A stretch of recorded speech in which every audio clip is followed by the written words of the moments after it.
ఏంది వీడు తెల్లారిదాకా పిండుతాడా ఏంది?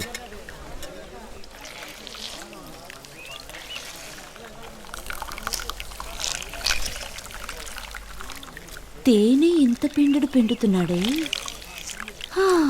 ఎంత మొరటుతనం.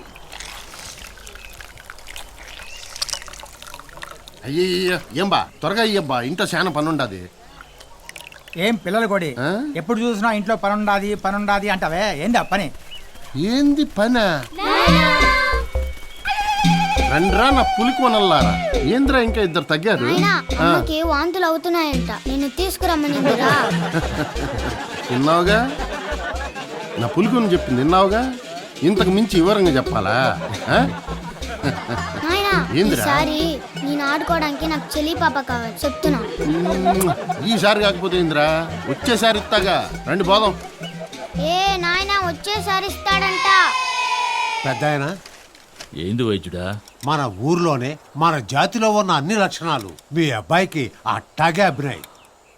పక్షుల చప్పుడును బట్టి శకునాలు చూడడానికైనా, జాడను బట్టి జంతువులు కనిపెట్టడానికైనా మనోడు పూలయ్య. నేను ఎంతో మందితో అడవిలోకి తేనె తేడానికి వెళ్ళాను, కానీ ఇంతవరకు మీ అయ్య తప్ప ఎవరూ కొండ గుహలోకి వెళ్ళి తేనె తేలేదు. అయ్య తర్వాత మనోడే అట్టా తేనె తెచ్చాడు. ఆ మాతంగ తల్లి మీద ఒట్టే చెప్తున్నాను, ఆడిని చూస్తుంటే అట్టాగే మీ అయ్యను చూసినట్టుందయ్యా. అయ్యని చూసినట్టుంది, కొయ్యని చూసినట్టుంది. మొత్తానికి జాతిలో అక్కడే మగాడా? ఏ నేను తేనె తీసుకురాలేదా? తీసుకొచ్చింది ఎవడు చూడలేదా? కొండగో నుంచి తెచ్చినాడంట. ఈ మాత్రం దానికి ఇన్ని ఎచ్చిరిపోతుంటారు. ఇంకొంచెం తేనె చుట్టే ఆ తేనె నాకేసి దాంతో పాటు ఆడు కాళ్ళు నాకుండేవాళ్ళు.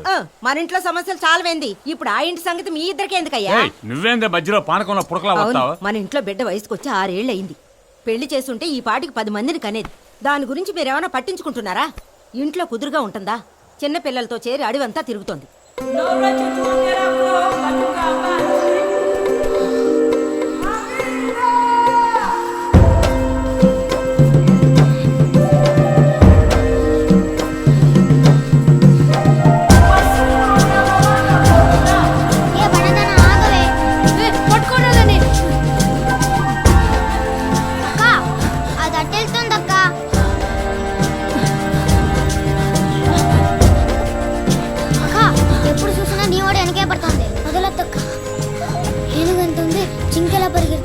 పట్టుకోక.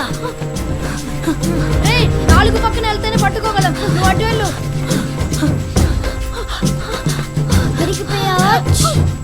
ఇప్పుడు పారిపోచొద్దాం. ఇప్పుడు ఎలా తప్పించుకుంటావు?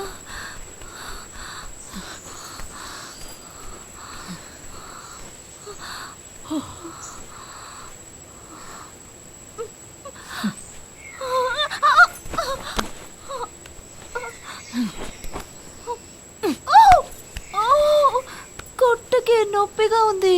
ఎన్నిసార్లు చెప్పుంటాను, గజేంద్రుడు తేనిచ్చేటప్పుడు ఆడికి పోవద్దు అని. పోయిందే కాకుండా ఎకసెక్కాలా? రేయ్ దురదగుంటాకీరా.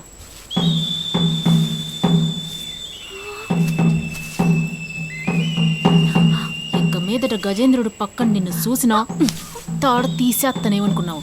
పోయా. ఉండు, మీ అన్నతో చెప్తా.